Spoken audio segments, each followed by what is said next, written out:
Holy Sunbelt, Batman. ULM sweeps South Alabama. It's Locked on Sunbelt.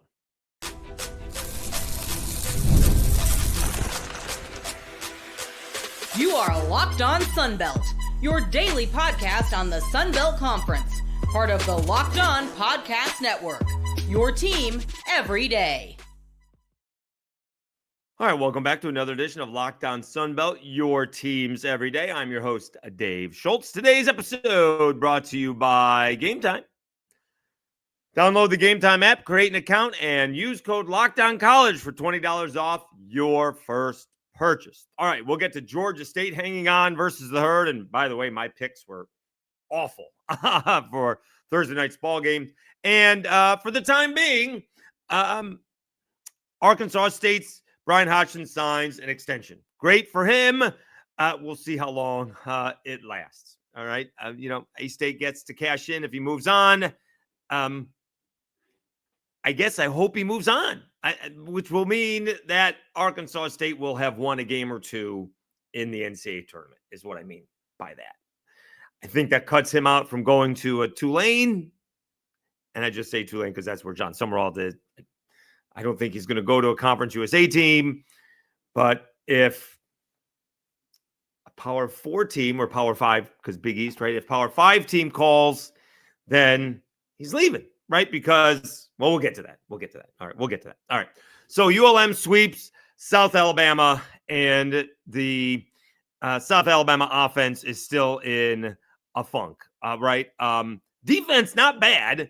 I mean, Monroe won this ball game 62-58. And for a little bit there, the defense was actually playing really well in the second half. At halftime, it was 34-26, and actually Monroe hit a clutch three. They were up by double digits, and South Alabama had cut it to 5 with a couple of steals and fast break layups, but they hit a clutch three. Monroe did to make it an 8-point ball game. And really, South Alabama had not made any adjustments, like Zippo, through the first half and into the second half. And a lack of game adjustments, even in awareness, right? There was, I think, a TV timeout in the first half, and it was with a shot clock with 3.5 seconds on the shot clock. All right. And they inbounds it in the corner. They hit it out to the wing and brought it back to the corner, and they had an open shot for 3. And they made it. Really zero adjustments until they went man-to-man with about 8 minutes left in the ballgame. I want to see if we can find that point in the game. In fact, it may have been with 10 minutes. My guy, Craig Stevenson, tweeted it out. I had suggested it last ball game, and someone said they're not big enough. And to be honest with you, this would be the team to do it against, because ULM is not the biggest of all guys, not the biggest of all teams, as it turns out, right? They are not, they're not that big. All right. Let's see here. 9:31 to go. Jaguars have switched to man-to-man defense for maybe the first time this season. It was 49-43, 9:31 to go, but I think they had forced a couple of turnovers to get it that way. And they kept on missing shots. Monroe did. And South Alabama got back into this. And they did a really good job of getting back into it. And I don't know what got into Judah Brown tonight. He had a really spectacular ball game off of the bench. 32 minutes, led the team in scoring 21. I mean, the starters for South Alabama scored a grand total of, if we could do some quick math here, 13, 15, 11, 13, 16 points. Barry Dunning Jr. had 3, 1 of 7 shooting. Fasario had 2 on 1 of 4 shooting. John Broom had 5 on 2 of 5 shooting. Miles Corey had 6 on 3 of 7 shooting. The problem with that is 0 of 5 from the free throw line. That's bad. All right. Randy Brady, 0 of 2, both from three-pointers. I don't understand. But they scored a combined 16 points. So the scoring was from the bench. And Judah Brown was fantastic. For those who don't know, Judah Brown is a catch-and-shoot guy. He's not a catch-and-dribble shoot. He's just a shoot guy. And he was posting up, spinning, and hitting layups, and actually had a drive to the bucket and an and one. Fantastic. And they almost came back. They had a 1-point lead. Judah Brown missed a three-pointer. The referee looked at the defender walk into Judah Brown while shooting. Judah may have fallen down to maybe sell the point. Didn't get a call, and eventually Monroe's Watson made a couple of big shots. Tyrese Watson made a couple of big shots. 6 out of 12 from 3. Colton Young hit 3 more threes. They hit 9 threes tonight. They hit 11 threes on Monday.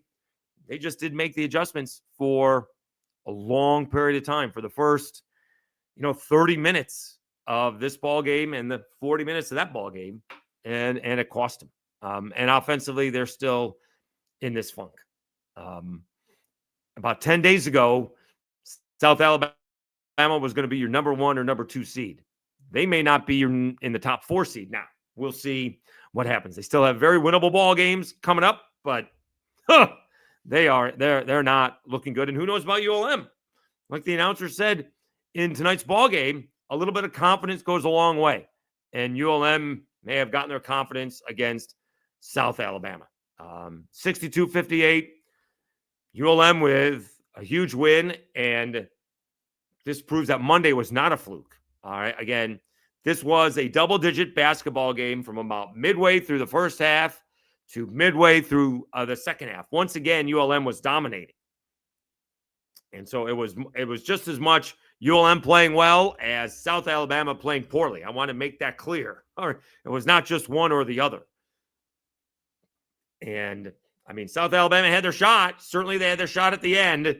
ULM made the big shots, and South Alabama turned the ball over a couple of times.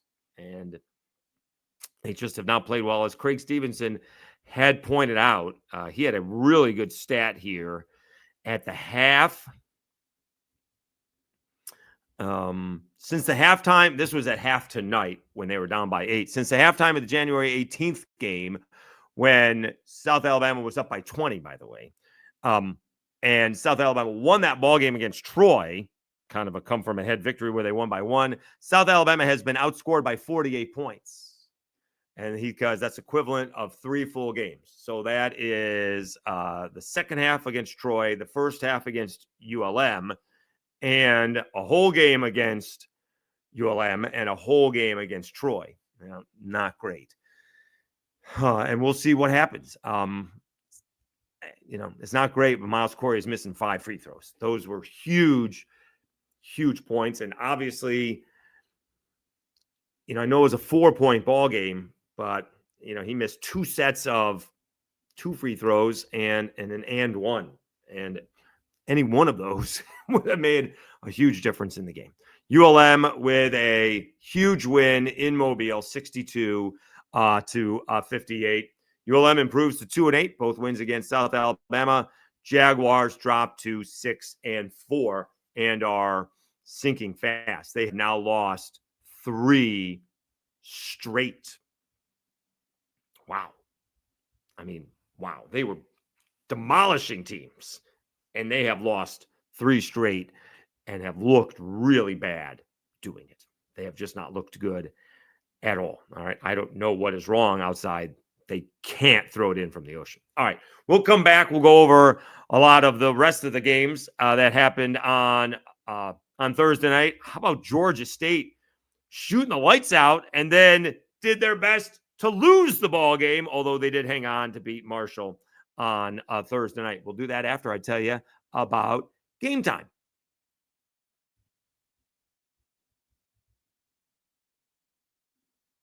Attending NFL playoffs games is an experience like no other. The energy, the excitement, and connection with other fans are unmatched. I remember the thrill of seeing my favorite team clinch the playoff win live.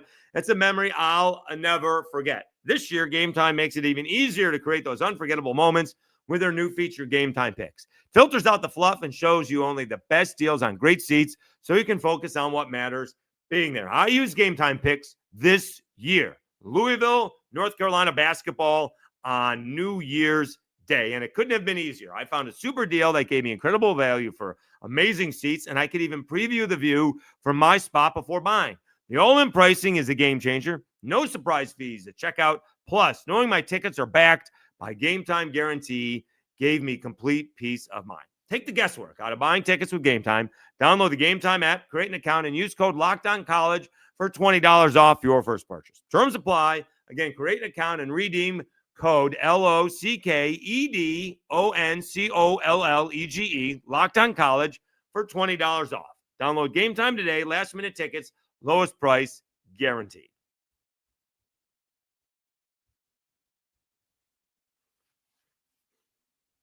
Dave Schultz, Locked On Sunbelt, your teams every day. What do we have? 5 games. 1, 2, 3, 4, 5 games on Thursday night.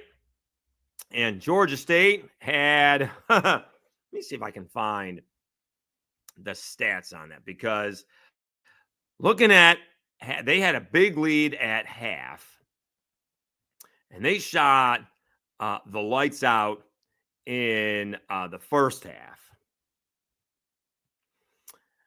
They shot like 71% in the first half. I think it was 22. I'm not going to be able to do the math. They shot like 22 of 31 in the first half. It was ridiculous. They only shot 50% in the second half, and yet it still came down to free throws. Toneari Lane had to make 2 clutch free throws at the end for Georgia State to hang on. 85-81. Excuse me. And the couple of times that I checked in, it looked like Georgia State had pulled away both times. But both times, they couldn't put it away.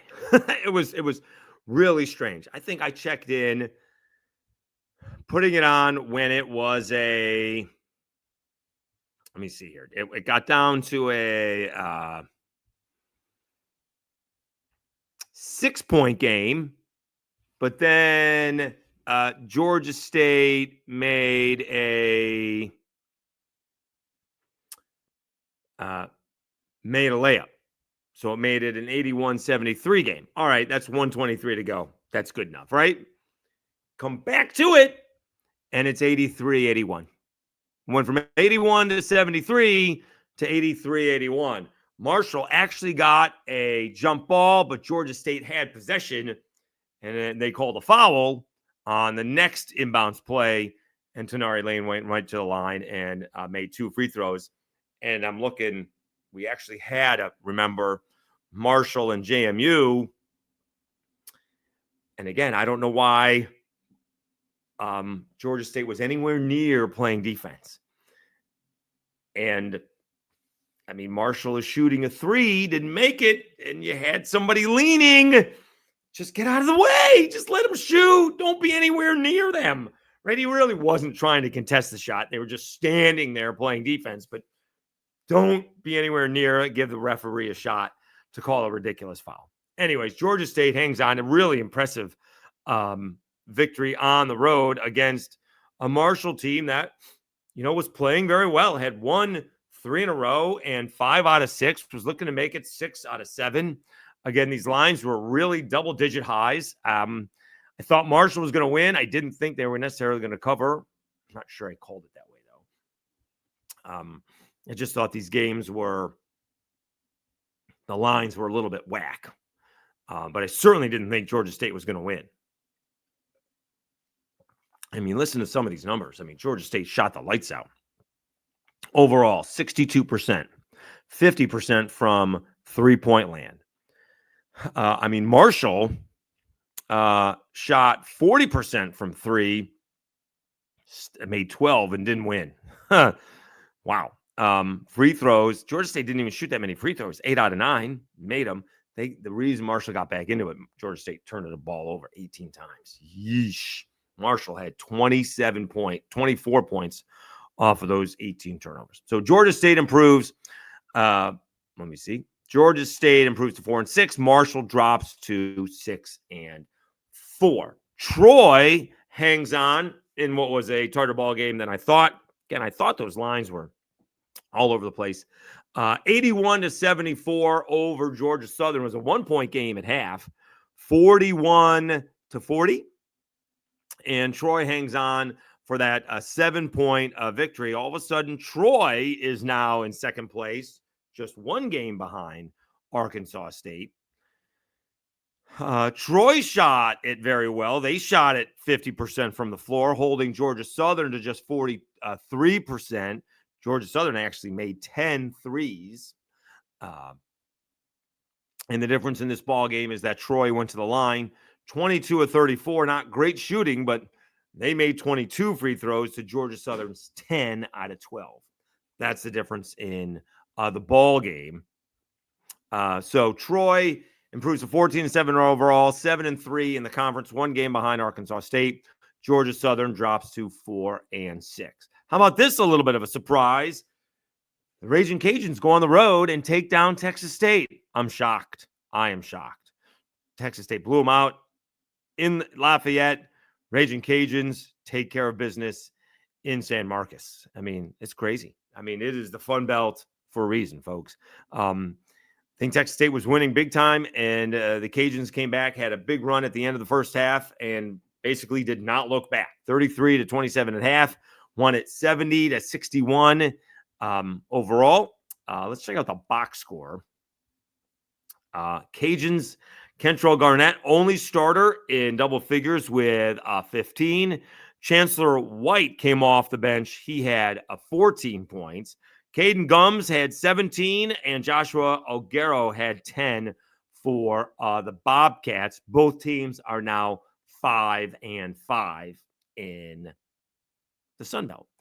And James Madison, I think we had this one right. We said with 12.5 because James Madison doesn't blow anybody out. So we had this one right. James Madison beats Coastal Carolina 73-64. James Madison improves to 6-4. Coastal Carolina goes to 1-9. Let's see. For James Madison, Elijah Hutchins Everett had 11 points, but off of the bench, Mark Freeman. My goodness. 33 minutes, 10 of 17 field goals, 3 of 6 three-pointers, 6 of 7 free throws. He had 29 points off of the bench. Yeesh. All that. And for Coastal Carolina, Rasheed Jones and Jordan Battle each had 17 points starting for the Chanticleers. So quickly, checking out the standings. Arkansas State on top. They're 8-2. Troy is second, 7-3. South Alabama, James Madison, App, Marshall, Old Dominion, all 6-4. So they're all tied for third place. Not going to start trying to figure out those tiebreakers. But right now, well, South doesn't have any of those tiebreakers because they split with Troy. Have they played anybody else? They do play Marshall. And South Alabama lost to Old Dominion. All right. And obviously they got swept by Monroe, but Monroe is 2-8. Texas State and the Cajuns are 5-5. Georgia Southern, Southern Miss, and Georgia State 4-6. Monroe 2-8, and Coastal Carolina 1-9. All right, let's come back. We'll wrap it up with Bryan Hodgson, the Arkansas State head coach, getting an extension and getting a little bit more money to go with it. We'll talk about that right after this. All right, Dave Schultz, Locked On Sunbelt, your team every day. Again, thanks for the continued support. We're trying to get to 1,900. We seem to have a little bit of a lull, maybe with spring ball. We'll get it. More and more schedules are coming out. I saw Southern Miss's schedule was released on Thursday. So we'll get to that as well. So we'll get to it probably, I guess we got another month or so, maybe 6 weeks before spring ball really does kick in. And so looking forward to that.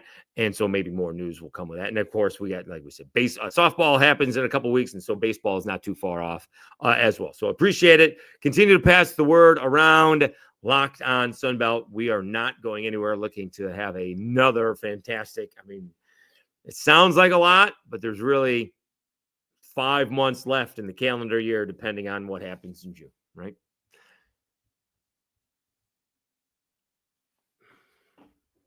All right, Dave Schultz, Locked On Sunbelt, your teams every day. News came out, rumors, and then Jeff Goodman reported it, and then Arkansas State got it out there. Bryan Hodgson, he signed an extension for Arkansas State, over $4 million for a 6-year extension. Pretty good cash. Kara Ritchie, on the radio in Jonesboro, Workday Red Zone, the ticket radio. And she does pre and post for Arkansas State football. She broke down the contract here. Here we go. All right.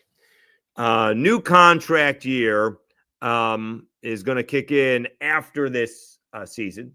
So 4/1/25 to 3/31/26. So hang tight on that. All right. So that goes to $675. And then after that, $700,000, $725, $770, $750, $775, $800,000. Year 7, 31 to 32. Okay. So what that means is he may not even see a dime from this contract. I don't know if she got to the buyout clause. New buyout numbers, if I'm reading correctly, kick in on April 1st with a buyout until then set at $900,000. New buyout $1 million, up from $450,000. So it's only $450,000 now. It's $1 million if he's still here next season. Okay. So if he wins a game, if he goes the in-state tournament, they win the Sunbelt Conference tournament, and because they still have a net rating of 91. So they're not getting in as an at-large berth, right? That's not happening, right? For a Sunbelt team to get in at an at-large berth, you need to be in the 30s, if not 20s. So that's not going to happen. So you got to win the Sunbelt Conference tournament, all right? And if they do that and he wins a ball game, he's probably going to get a Power 5 offer like Mark Byington did. And that happened fast and really out of nowhere, right? They beat Wisconsin, didn't put up much of a fight against Duke. And, you know, before Shane Mattern was on the way back from Madison Square Garden, Mark Byington was heading to Nashville. All right. So those things happen fast. So, I mean, Bryan Hodgson has, he's taken care of financially. You cannot blame Arkansas State for not trying. All right. What basically this contract does is, I guess somebody thought, I think somebody else confused. It was $4 million per year. Maybe somebody has him on the list to go to Syracuse. I don't know if that was a possibility because obviously he's doing a good job. He was on the Buffalo staff. He was on, for those, I'm sure we know, he was on Nate Oates' staff at Alabama. I don't think Adrian Autry is going anywhere. Syracuse is not any good. Their highly recruited kid isn't playing. I don't know how injured he is. The highly recruited kid wasn't all that good. We'll see if he comes back. They have 2 more highly recruited kids coming in. We'll see if that means the kid comes back and plays with them. And we'll see how good they are. Because so far, I haven't seen anything out of Adrian Autry. Not to go off on a tangent. But he's got one more year left. If they are not tournament bound next season, he's out of a job, and that job will be wide open. And there'll always be job openings. Always will be job openings, right? How much longer is Pitino going to be at St. John's? And so on and so forth, right? I mean, I know Danny Hurley, I guess, signed a contract, and I don't know if that thing with the Lakers was real. You know, who knows what happens in the offseason. The point is that if he wins the Sunbelt Conference tournament and wins a game, in fact, he may not even have to win a game in the NCAA tournament. If he wins the Sunbelt Conference tournament, if he wins, 25 ball games, wins the Sunbelt Conference tournament, he could get a Power 5 job. And so, if he's getting a raise at $675,000, I guess maybe that was what that 450 was. It's going to be, going to seven figures, obviously, multi seven figures. So Arkansas State is doing what they can do, stopping him from taking, a Conference USA job per se, I guess, because, they're paying him. So Arkansas State is doing what they can do. And it's pretty good, right? Because isn't he in his second year? Right? I mean, didn't they just get there? Right? I mean, entering his second year.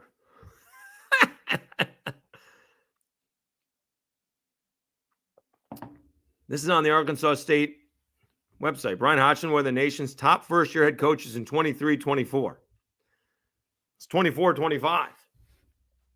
He played in the Sunbelt Championship game last year, having a really good year this year. So, I mean, hadn't done anything yet. I mean, at least G.J. Kinney's gone to 2 bowl games. Cashing in while the cashing's good. Although, again, technically, he's not touching the money. He's not, like, the paycheck next week isn't going to be any more because that contract isn't kicking in unless he stays in Jonesboro at least one more year. So maybe that's what that is with Kara Ritchie. New buyout numbers, if I'm reading correctly, kick in on April 1st with the buyout until then set at $900K. New buyout year, $1 million up from $450K. Yeah, okay. That's what that is. New contract year. Well, prior to today's extension news, he was making $450K a year. Okay. So next year he makes $675K a year. I mean, that's a 50% raise. That's pretty good, right? I mean, it's a pretty good raise. Well, again, he doesn't get any of that unless he sticks around. So, and obviously, unless he's in the Final Four, that contract won't kick in, or that contract, let me see, unless he's in the Final Four, right? That contract kicks in, he'll be the coach of Arkansas State next season, is what I'm saying.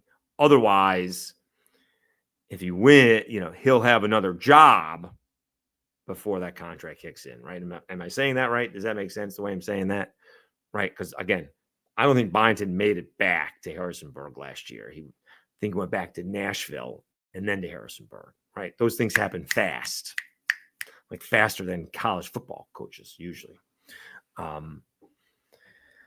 Happens really fast at the NCAA tournament because those things do move quickly in March. So again, congratulations to Bryan Hodgson. Congratulations to Arkansas State. They did him right fast. But again, if they reach their potential, which is probably, again, the Sunbelt Championship and winning again in the NCAA tournament, he's probably not going to be there next year. Not to rain on anyone's parade, but that is certainly the expectation in Jonesboro is to win the Sunbelt tournament and to win a game in the NCAA tournament. All right, and then we'll see where the chips lay. Maybe the job opening isn't for him. Maybe who knows what opening it is, right? Maybe he doesn't want to go to Pullman. Maybe the Pullman, Washington. Maybe Washington State opens up and he doesn't want to go to Pullman, Washington. Who knows? I have no idea what job is going to open up. So who knows what the case may be. All right. All right. Everybody have a great weekend. We'll be back to recap the Saturday ball games. Not really any great matchups. Arkansas State is going to San Marcos, so maybe Texas State will rebound after what was a tough loss.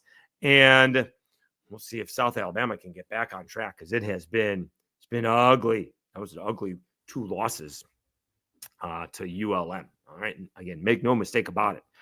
ULM won those 2 basketball games. Certainly South Alabama contributed, but ULM did win those 2 ball games.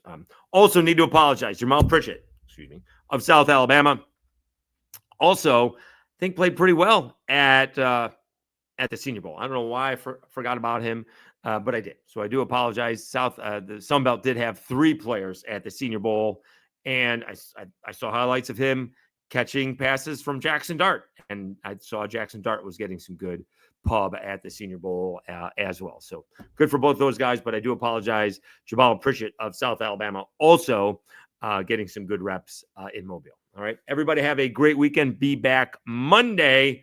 There's always something going on in the Sunbelt. I am David Schultz, and you've been listening and watching to Locked On Sunbelt, your teams every day